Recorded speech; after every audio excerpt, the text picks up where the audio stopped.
The first feature is new wallpaper. Obviously, with every new iOS iteration, you get a new wallpaper, and this one is no different. iOS 10 features this wallpaper right here, which is available on the iPad as well.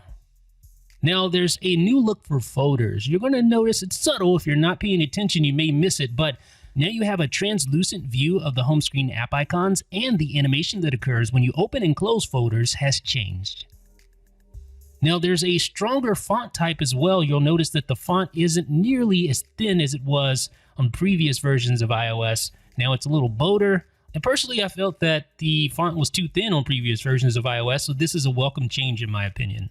The next feature is Raise to Wake. A lot of people complained that Touch ID 2 on the iPhone 6s and 6s Plus was way too fast. When they touched or when they pressed their home button, it would automatically dismiss all their notifications. They wouldn't be able to see what was going on. Now you don't have to worry about that because you just pick up your phone now and it automatically wakes up and you can see your notifications right on the lock screen without having to press the home button at all. So pretty nice.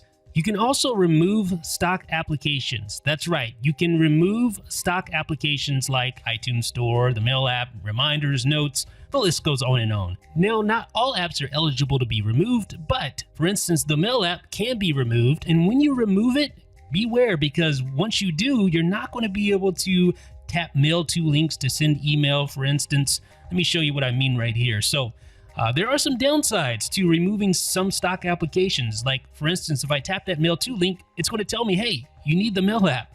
Yeah, you can't use third-party apps in place of the stock apps. Doesn't work that way, at least not yet. So just head over to the App Store and then tap the Cloud button and re-enable the app that you removed. And you're ready to go. Pretty simple. So let's just swipe over, find the Mail app, and then we can just move it right back over to its proper location in the dock. So in other words, when you remove a stock app, there's no need to worry. You can always get it back by going back to the App Store. I'm going to remove the Tips app because I know I won't need that. And now it's gone. Now here's something that may be a little controversial. The App Store now features ads. Yes, advertisements in the App Store. When you perform a search, at the very top, you may see an advertisement like this. But the good news is that the advertisements are displayed just like normal App Store listings. So you're not going to get anything funky looking in there or any weird, crazy advertisements. They just look like normal App Store listings. So you won't have to worry about overly intrusive ads. In iOS 10, there is a smaller Back to App button in the status bar. Previously, the Back to App button displayed the full application name, which cramped up the status bar, caused certain things within the status bar to be hidden. This fixes that problem. Now you just tap the little arrow in the upper left-hand corner, and you can go back to App.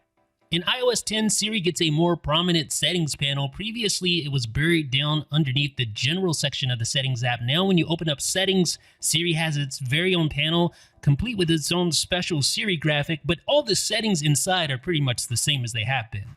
If you're running macOS Sierra, you will now find a desktop folder within iCloud Drive, which contains synced desktop content from your Mac.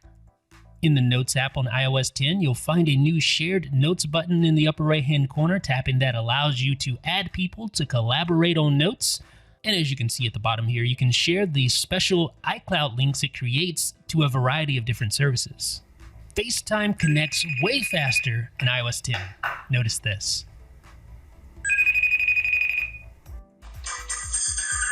Freaky fast. Now, if you own an Apple Watch, you're going to enjoy the new updates to the Watch app. Not only can you go in and build your own watch face, which is really nice. You don't have to do that on that really tiny screen of the Apple Watch. You can also browse the face gallery, which allows you to see all of the different watch faces, how they'll look. You can go in there and select the watch face. That is really nice to be able to do that on a large screen like the iPhone, instead of having to do that on your 38mm or 42mm watch. Now, in previous versions of iOS, the Mail, Contacts, and Calendar pane was one single pane that contained all three settings within that one panel. Well, now in iOS 10, they have been broken up. Now, Mail, Contacts, and Calendar has its own settings panel within the Settings app. Really nice. iOS 10 adds support for Apple Pay on the web, and although I'm not able to demonstrate that for you right now, you will find a switch for Check for Apple Pay inside of Safari's preferences, hinting at the upcoming feature. Now the Contacts app got a nice fresh new coat of paint. You see the blue buttons there, but that's not all. In the future, you're going to see integration with third-party applications for contacting and staying in touch with your friends and family. If you go into the Settings app and select Videos, you're going to find a new video playback quality setting to allow you to adjust the amount of data used while watching videos. Now, Control Center got a pretty big update in iOS 10. Obviously, what sticks out is the splash of color that you have on things like the rotation lock buttons and the Bluetooth and the Wi-Fi buttons. But that's not all. Now, AirPlay mirroring is called AirPlay Screen, and it has its own dedicated button. You just tap there, and you can quickly mirror your screen to an Apple TV. But that's not all. If you swipe over, you get your own dedicated music controls, and AirPlay audio and video are now separate and feature their own little nook here. You can access that by tapping the disclosure triangle. There's also 3D touch shortcuts available for Quick Launch apps. So if you 3D touch here on the flashlight, you can change the intensity of the flashlight. You can change it to low, medium, or high intensity right there on the fly. Works really well. And you can also 3D touch on the timer to set a specific timer interval. You can 3D touch on the calculator to copy the last result, and you can 3D touch on the camera to take a photo, record slow-mo, record a video, or take a selfie. Now, if you're on your home screen and you swipe down from the top of the status bar, you're going to invoke Notification Center. And in iOS 10, it's standalone. There is no Today view. There are no widgets. When you're on your home screen and you invoke Notification Center, you can't swipe to the left or to the right to access the Today view, for instance. But if you're not on your home screen, say you're within an app, and you swipe down from the top of the status bar to invoke Notification Center, you will be able to swipe over from the left side of the screen. You see the little dots there indicating you can swipe over. So you will be able to swipe over and access all of your widgets just like that. This is only when you're within an app. It doesn't work that way when you're at the home screen. The reason why that is because when you're on the home screen, you simply swipe from the left side of the screen to view all of your widgets, just like that. So that's why that is. So basically, they're separate when you're on the home screen, and when you're in an app, they're sort of combined. It's kind of weird, takes some getting used to. You can still swipe down while in the Today view or the widget view to access your notifications. It takes some getting used to, trust me, but I'm sure we'll get used to it. And speaking of widgets, now when you 3D touch on certain applications, you see a widget that you can add to your Today view or the widgets view or whatever they're calling it these days. You can also add new widgets just by opening up your widgets view and then scrolling to the bottom and selecting edit. You'll see a whole bunch of new widgets in here like up next and map destinations, all sorts of new things that you'll find in here that wasn't in the older versions of iOS. So exciting stuff here if you're a fan of widgets. See the Siri app suggestions, the music widget, kind of cool. Now, Spotlight Search is still here in a major way. You can access it from your widgets view. Not only that, but you can access it by swiping down on the home screen, just like that. And you can still access it from Notification Center. Also, did you notice Spotlight Search History? Notice here, you're going to see some history items right there. With iOS 10, you get enhanced interactive notifications. So it's not just one single reply from a message, for instance, but it's more like the Apple Watch, where you can continue to hold a conversation within a quick reply easily. That is so much better than the previous way where it would just disappear after you send one reply, and then you would have to actually go into the message app.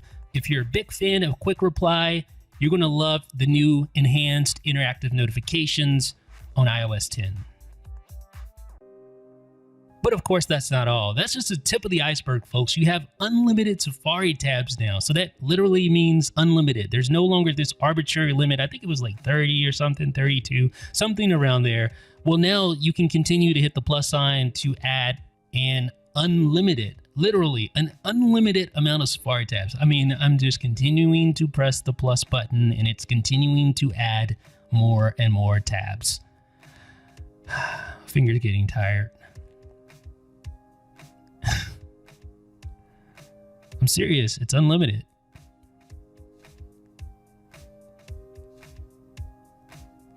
Yeah, it's unlimited. So you can just continue to scroll over like that. I don't know who would do this, who in their right mind would have this many tabs open, but fact of the matter is you can have unlimited tabs in Safari in iOS 10. Let's open up the tab view here and let's see what we have. Crazy. That's nuts. Now, you also have Safari split view, which is really cool, something that we've been wanting. So if you tap and hold on a link, you can tap open in split view and view two Safari windows side by side. And the nice thing about this is that you have two separate address bars and two separate tab bars. So these are literally two different instances of Safari that you can independently control.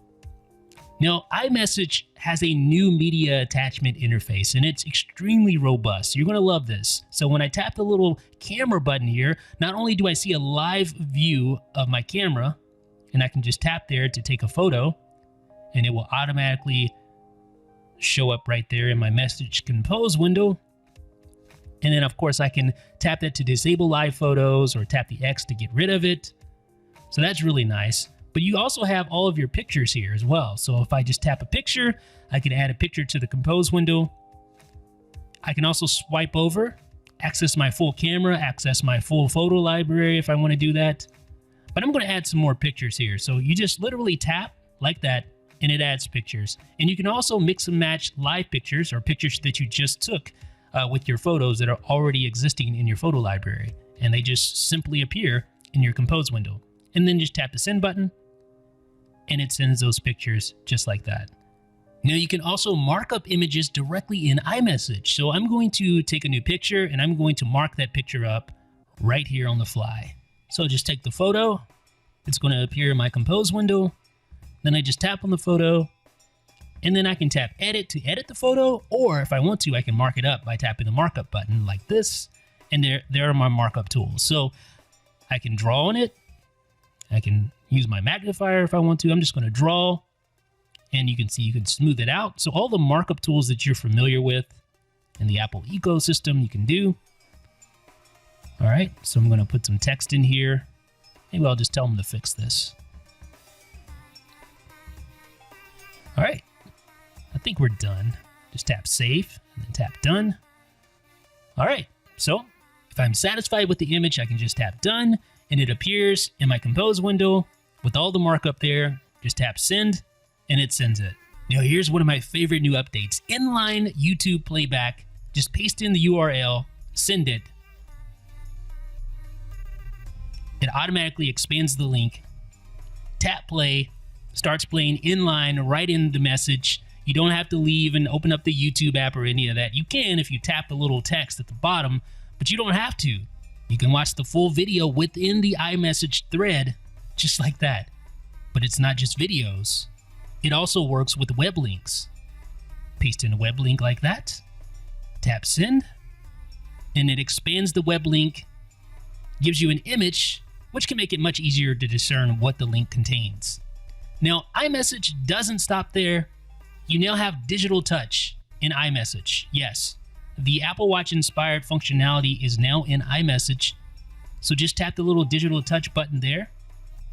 And I'm going to show you some really cool stuff here. So let's tap that.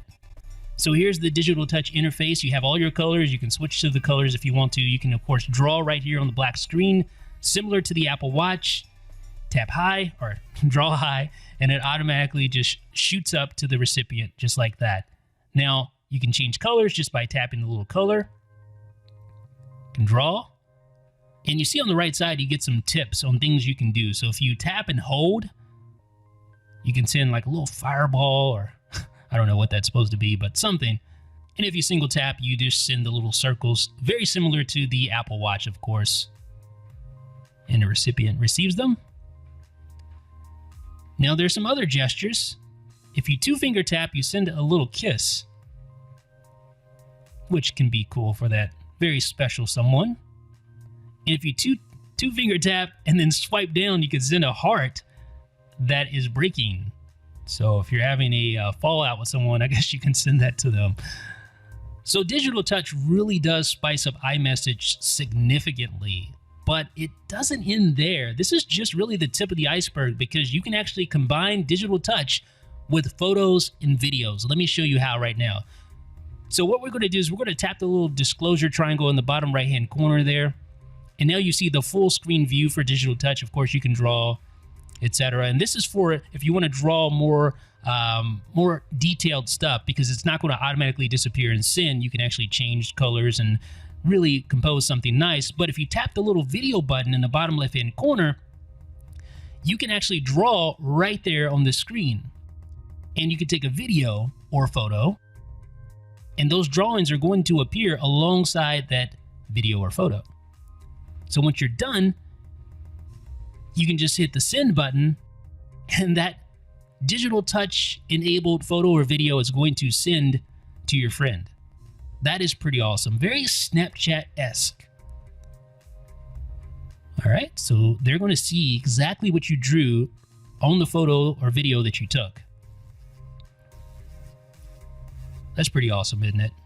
Now, there's also iMessage bubble effect. So when you send a message, instead of just tapping the send button, tap and hold, and then you can swipe up and choose 4 different bubble effects. You can choose send with slam. You can choose loud, quiet, invisible ink. So it's send with the slam there. Let's try another. I'm going to do it gentle. I said quiet. It's actually called gentle. Okay. And let's try one more. Let's try loud. Bam. So there's loud. Now let's try that invisible ink, but instead I'm going to use a photo. So you can actually combine these message bubbles with media. So tap and hold, select invisible ink, tap send. So now when the recipient gets it, they need to swipe on the screen to reveal my photo. Element of surprise, right? You gotta admit, that's really cool. But it doesn't end there. There are full screen effects as well. So let's talk about those. So I'm gonna send a message. Congrats. All right, and then just tap and hold the send button. And now instead, you wanna tap where it says screen, and then you can swipe over to switch between your full screen effects. So I like that one right there. And here's what it sounds like.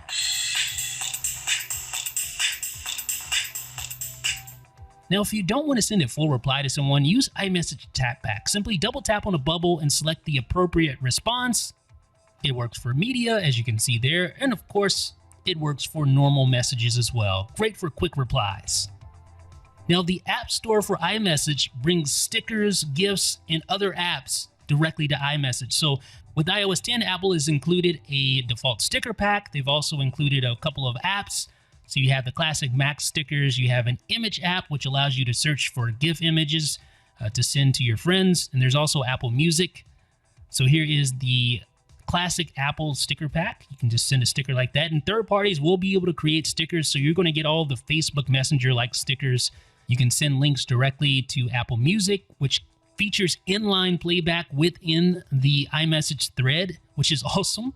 So if you have a friend or family member who subscribes to Apple Music, you can quickly send them Apple Music tracks and allow them to listen right within the message thread without leaving iMessage.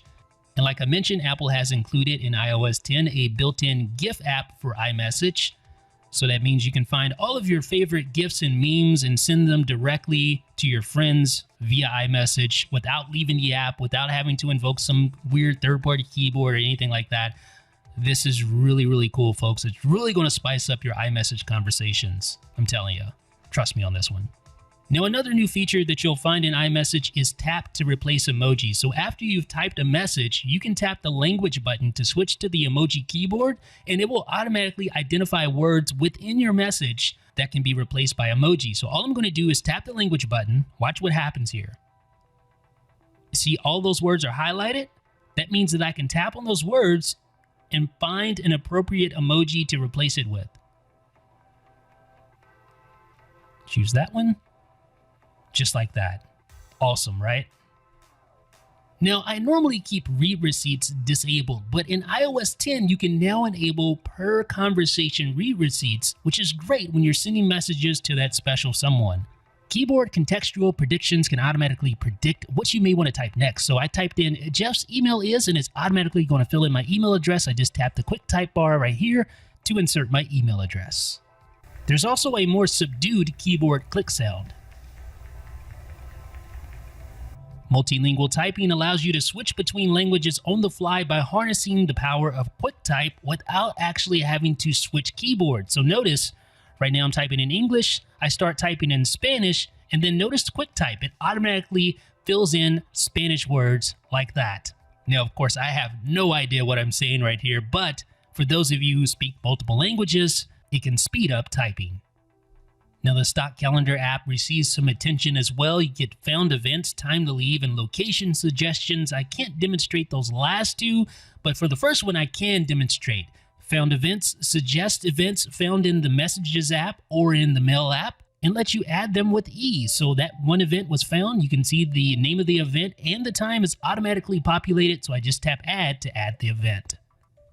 The Mail app's new conversation view makes it easy to view individual responses in an email thread. So you just tap the disclosure triangle and then you can tap that individual response to single out each message.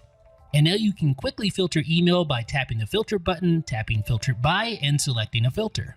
With all the real estate available on the iPad Pro, it seems silly to have a message composition view like this where it's taking up the whole screen. Of course, you can swipe down and access other contents in your mail, but wouldn't it be nice if you could just do that? Yes, now you have side-by-side mail composition so you can compose and access other email at the same time. There's also a new mailbox column button, which lets you hide and show all of your email folders. Not sure where to move that mail message? Well, iOS 10 will now suggest the folder to move it to. And in the Settings app, you can also move the most recent message to the top of your email threads. And what about unsubscribing from mailing lists directly from the Mail app? Yep, iOS 10 has that now as well. The Clock app, of all apps, got a lot of love in iOS 10. Now it features a dark theme, which kind of makes sense since you may be looking at the Clock app at nighttime. But along with that dark theme, you get a new stopwatch face. You get a new chronograph face like this. And I have to admit, it looks way better than the old digital face, which was extremely plain and just, basic. But for those of you who do like that, you can still swipe over and access that. No big deal, right? That said, I'll be sticking to this one. But the biggest new feature in iOS 10's Clock app is the new bedtime alarm, which is a brand new section and actually can integrate with the Help app to analyze your sleep. It's not going to do a whole bunch of robust things, but it will let you select days of the week that you want to monitor your sleep. You can choose when to remind you to go to bed, the wake up sound, the volume of the alarm clock, and you can monitor your history. And like I said, it does integrate with the Health app, although it's not as robust as some of the dedicated sleep apps out there. Now, this was mentioned earlier, but remember in Control Center, you can now 3D touch on the timer to select a specific timer interval, just like that. And those of you with HomeKit enabled devices will be happy to know that it's not just a preference panel anymore, but now you actually have a dedicated home app in iOS 10. And this is a first-party home app. So this comes with iOS 10. You can set up and name your home. You can set up rooms. Of course, you can establish all your different accessories and configure them. And there's even automation, which will utilize your Apple TV as an in-home accessory hub.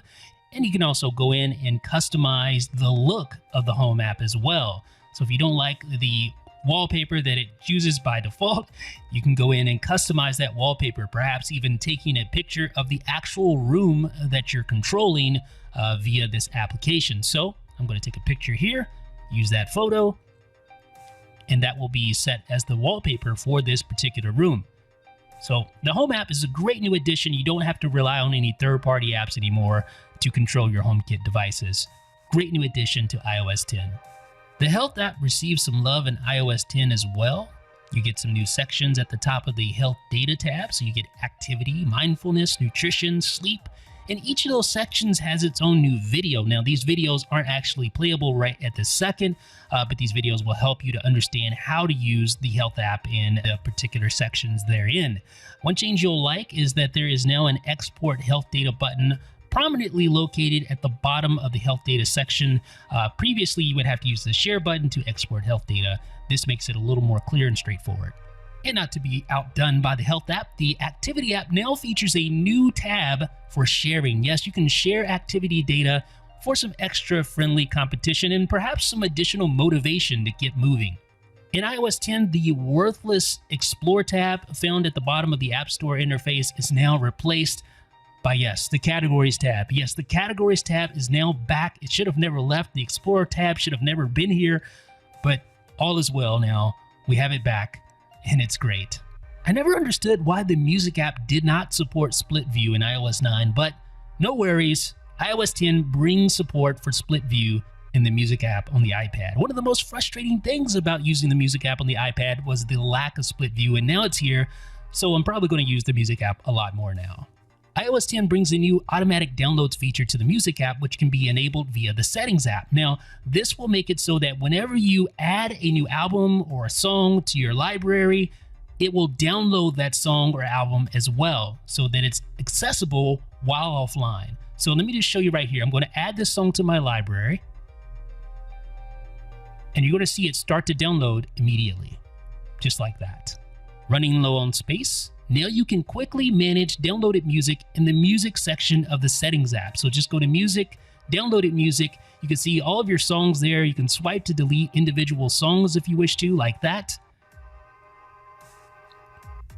Or you can delete all songs if you want to, like that. You can also optimize storage for music so that you can set a minimum storage level for the music on your iPad. So say you want to keep at least 8 gigabytes of music on your iPad or iPhone at any given time, you can select the 8 gigabyte option. You can select 64 gigabytes if you have that much space available, etc. Now the Music app interface in itself has been completely, and I mean completely overhauled.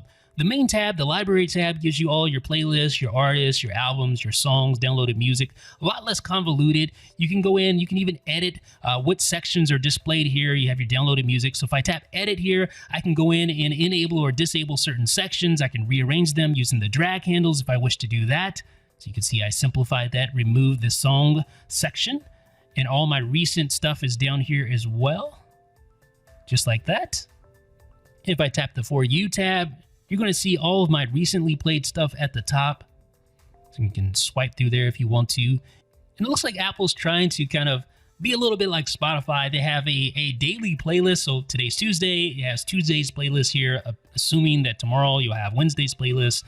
The Browse tab contains all of the new music, curated playlists, top charts. You can swipe through here, of course, and see all of the new albums and popular albums. Curated playlist contains featured playlists at the top, followed by activity playlists, and then curated playlists, and then genre-based playlists as well. And the radio tab is pretty much what you would expect. Beats One is prominently featured there at the top, and you can swipe through and find different types of radio stations as well.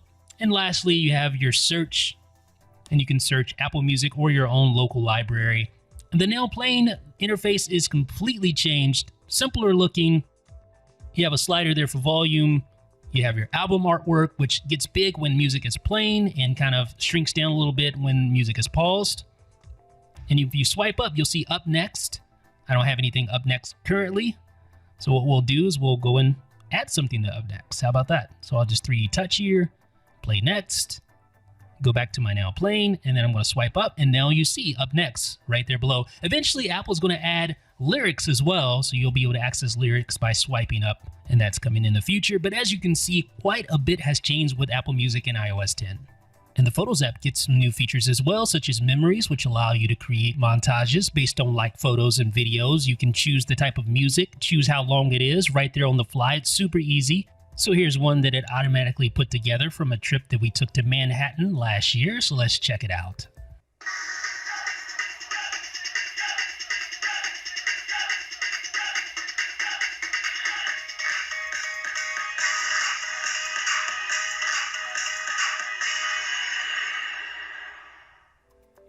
The Photos app also gets much smarter search in iOS 10. The search enhancements include the ability to search on different objects and people and places.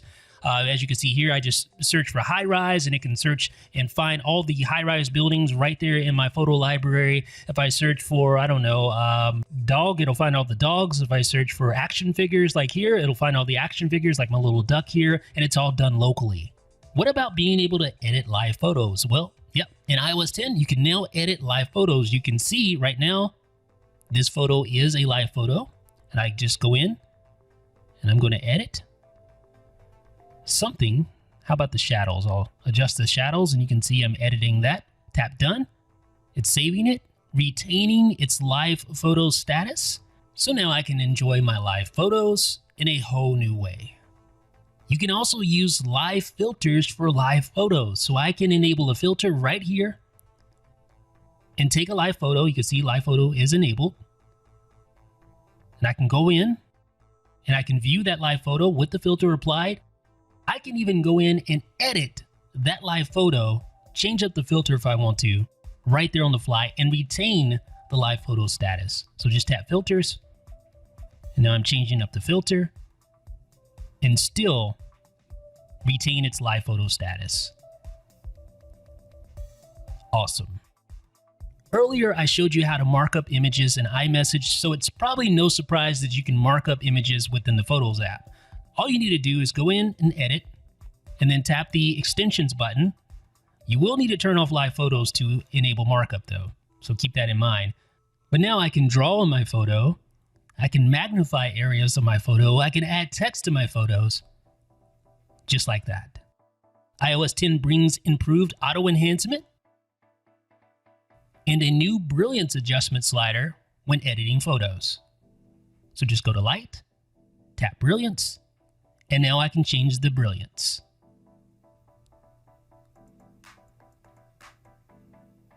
The News app gets a new app icon in iOS 10. It also gets a new look and feel, much bolder headline text. iOS 10 brings new favorite sorting options to the News app, so you can sort by name, most recent, or most visited. No surprise there, right? The Maps app got a huge update. It got a full overhaul as far as look and feel, the ability to set in between destinations, integration with third-party applications, so you can, for instance, hail a Uber, other stuff like the ability to reroute based on traffic. You have weather in your particular location where you're zoomed in on. You can remember where you parked your car. Like I said, there's just so much to cover here. I don't really have time to go through all of it. We'll have more on the Maps app in a future update, but safe to say it is a massive update, the biggest update ever for Maps by far. And like I said, you can integrate third-party applications now with the Maps app, which is downright awesome. And last but not least, Swift Playgrounds is an iPad iOS 10 app that allows you to learn the basics of code, the fundamentals of Swift, and it'll be free. And that's the last thing I'm going to touch on in this particular video. We've talked over a half hour and we haven't even touched on all of the features in iOS 10. We've talked about a lot of them, but there's still plenty to talk about. In the meantime,